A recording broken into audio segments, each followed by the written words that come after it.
Hello everyone, welcome back to my channel. Let's talk. Let's sit down and talk. It's 2024 and I haven't talked to you guys about my reads in December. I haven't talked to you about my December reads, so let's wrap them up. I read 12 books in December, which is amazing. I'm so happy. I read some good books. I read some not so good books, but I thought we could sit down and talk about it. I did my last wrap up, my November wrap up, and you guys liked it. So I thought, let's just do it again. Let's go through them again. I'm going to tell you guys every single book I read in December. I'm going to go through what I liked, the tropes, what they're about, what I didn't like about them. And there's some with a few things I didn't like. There's some with a lot of things I didn't like, but you know what? I had a really good reading month. And these books sitting next to me, some of them are some of my favorite books that I've read, and I'm so excited to go through them with you. I know I'm late. I know it's almost the middle of January, but you know what? I'm fashionably late. We'll get there in the end. Let's get through it. Let's go through them. I only have 12. I have 12. There's 12 here. I read 2 of them on my Kindle.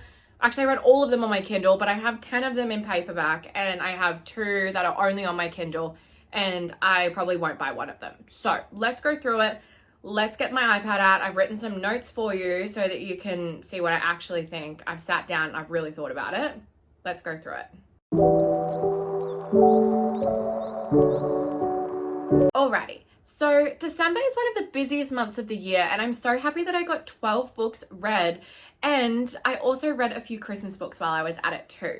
So the first book that I read this month was 'Tis the Season for Revenge by Morgan Elizabeth, which is a Christmas romance. We have age gap, we have revenge plot.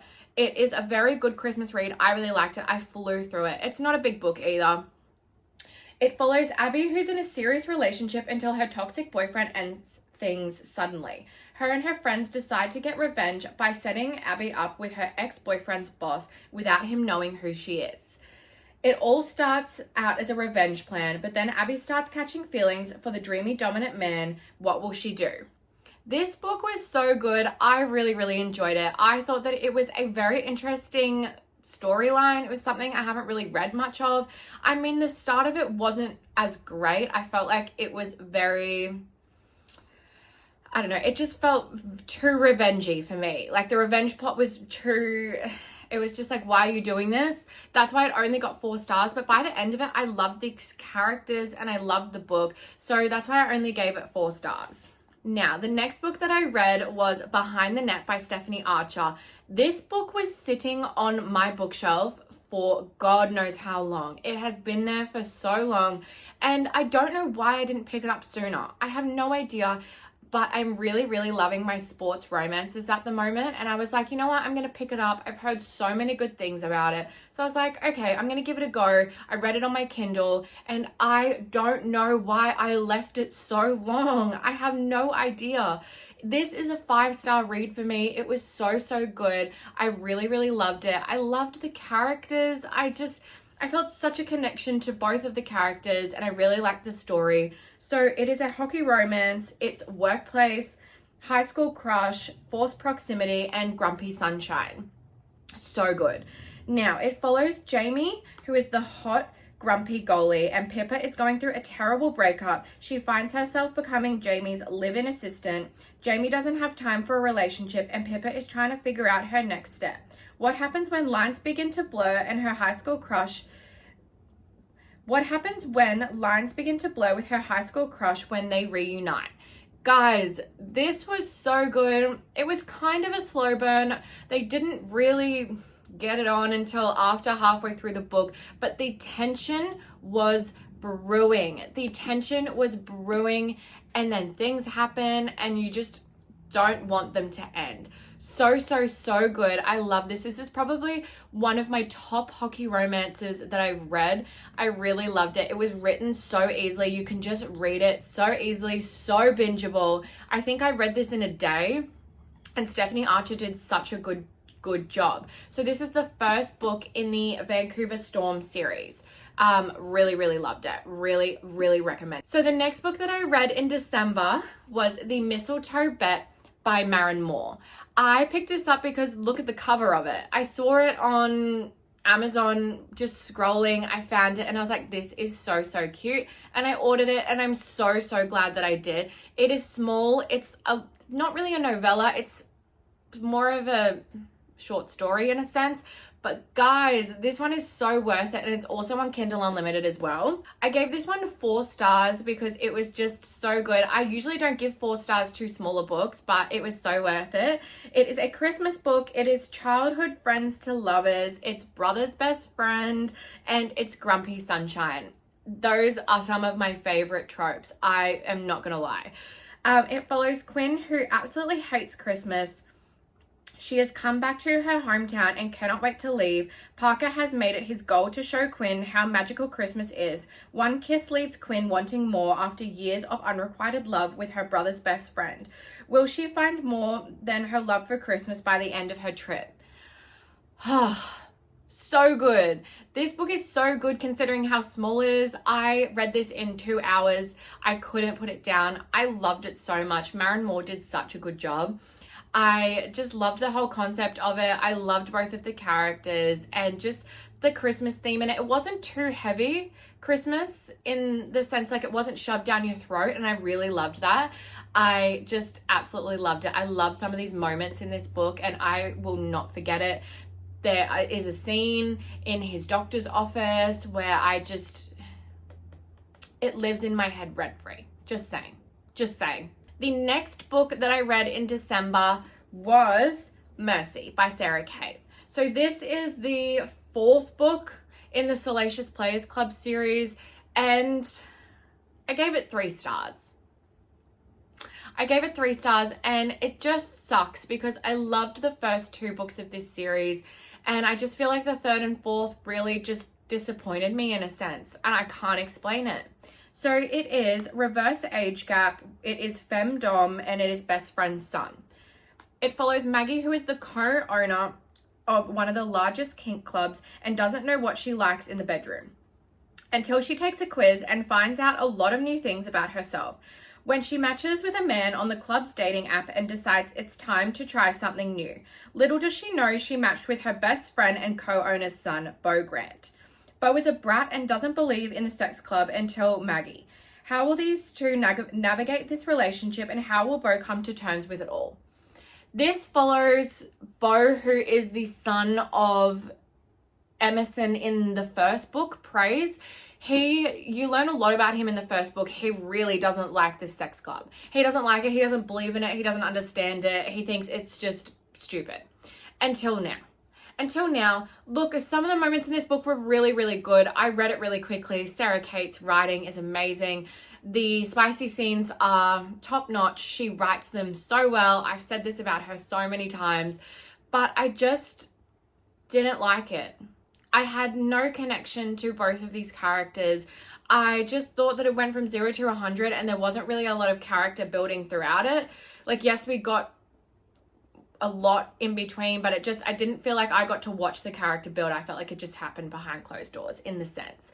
I did like it. I did give it 3 stars. I am going to continue with the series because I'm hoping that it just keeps getting better. I'm hoping. But this one just wasn't it for me. I didn't find her character very believable, and I just didn't get the Dom vibes from her. So yeah. That was my thoughts on Mercy. I really want this series to get better. I really, really want it to get better. And I'm really holding out hope because I really like Sarah Kate and I love this series and I love the first 2 books and I'm not ready to let it go.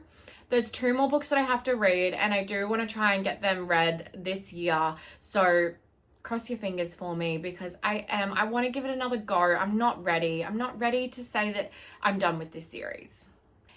Following on with the Christmas theme, I read Love Like Farms by B.K. Borison, and I had this sitting on my bookshelf for ages as well. This book has been on my bookshelf for months, and I was like, well, if I'm not going to read it now, I'll read it in December around Christmas time because it it takes place on a Christmas tree farm. So it's Christmassy, but it's not too Christmassy in the sense that it's all about Christmas. It's just kind of like a subplot in this, which I really, really enjoyed.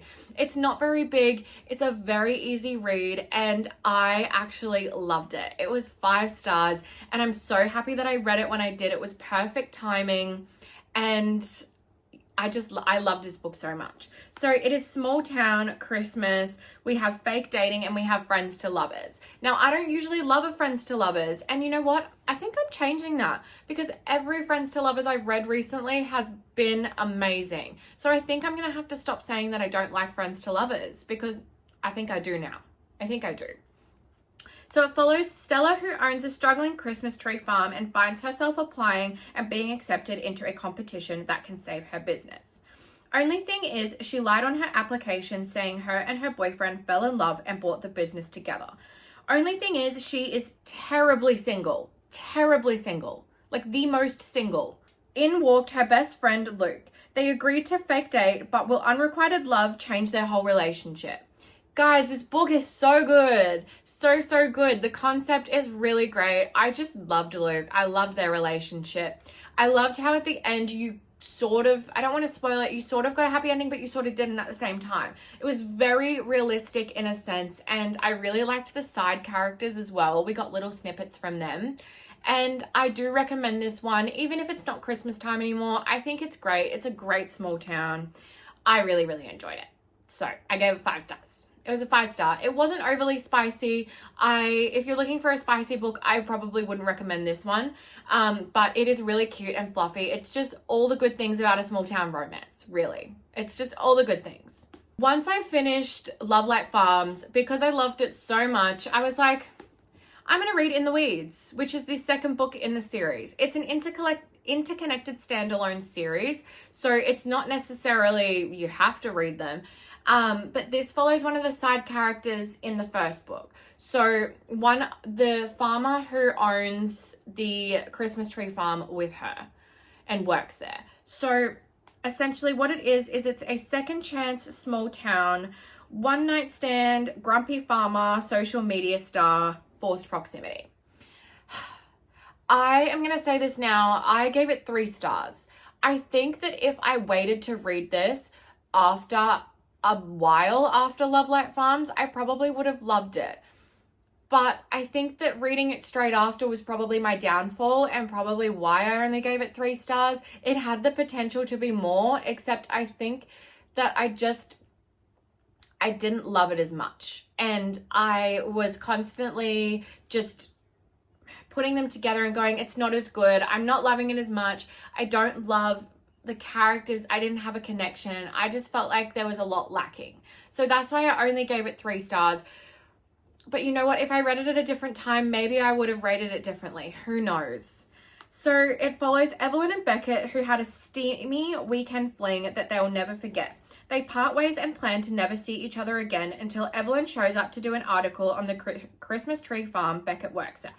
They cannot stop thinking about each other, but her visit is only temporary, right? Evelyn is going through massive life changes and decides to take a break from her job and run away to the small town of Inglewood. The only problem is she didn't plan her trip and where she was going to stay until Beckett offers her a bed and complicates their relationship even further. What will happen when they're forced to face their past and their feelings for each other? And will they be able to keep their hands off each other? I loved the concept. I don't know. I said I didn't. I don't know. Now that I'm reading it back, I'm like, maybe I did like it. I don't know. This is so hard. I gave it 3 stars. I'm sticking with it. I am going to wait to read the 3rd book in the series. I am going to take some time and split them apart because I think I messed up. I think I messed up and read it straight away. I can't justify my actions at the moment. The next one that I read was another Christmas book, and it was Wrapped Up in You by Nikki Ash. I liked this. I liked it until something happened. Until the male character pissed me off, essentially. That's essentially what happened. I gave this 3 stars because for the first 50%, I was eating this book up. I loved it. I loved the idea of it. I really did. I liked the tropes. And then he started talking about wanting to impregnate her after only being together for like a week. Yeah, let that sink in for a second. And it wasn't just once. Like, I was happy to leave it if it was just once he said that, but it was like every single time. And I was like, I don't know. It really gave me the ick. I got the ick, and then it was a 3-star. So it is a small town single widow mum, and it is love after loss. So Kelsey's starting over in a new town post the traumatic death of her partner and father to her daughter.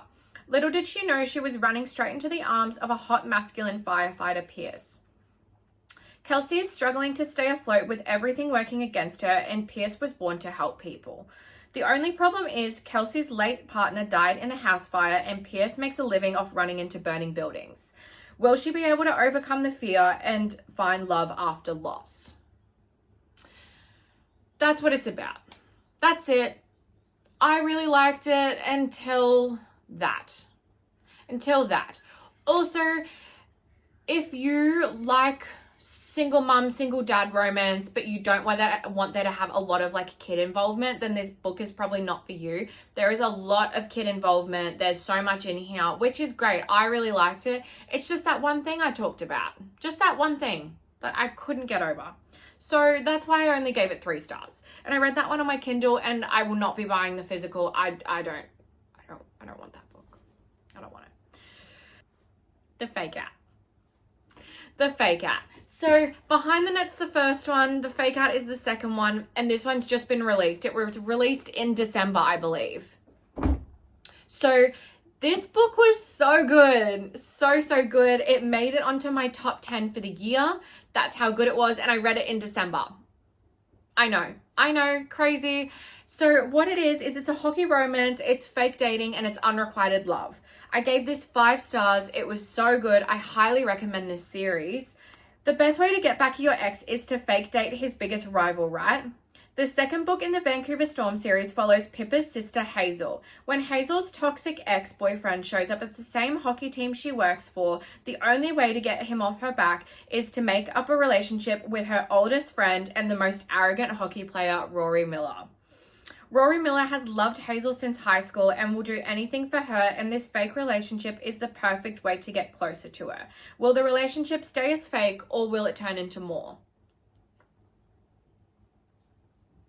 So good. This book is so good. I loved it. I ate it up. I loved Rory and I loved Hazel. I loved their dynamic.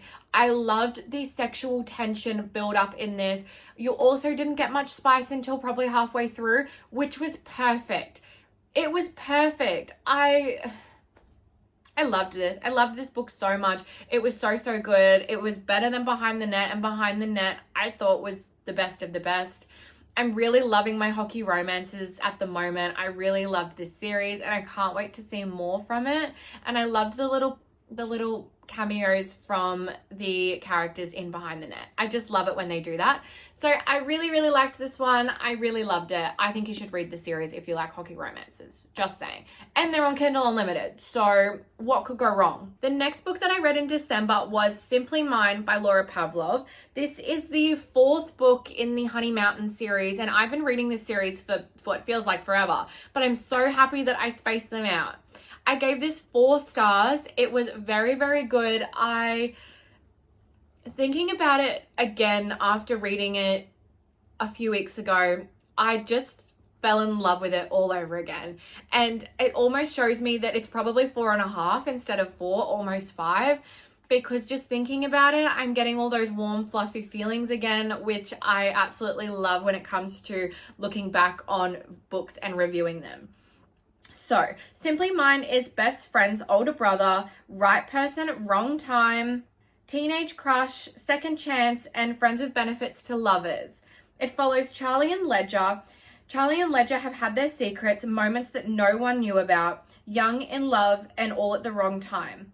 Ledger moved to the city and Charlie chose to move on until Ledger returns home for a few weeks and they see each other again.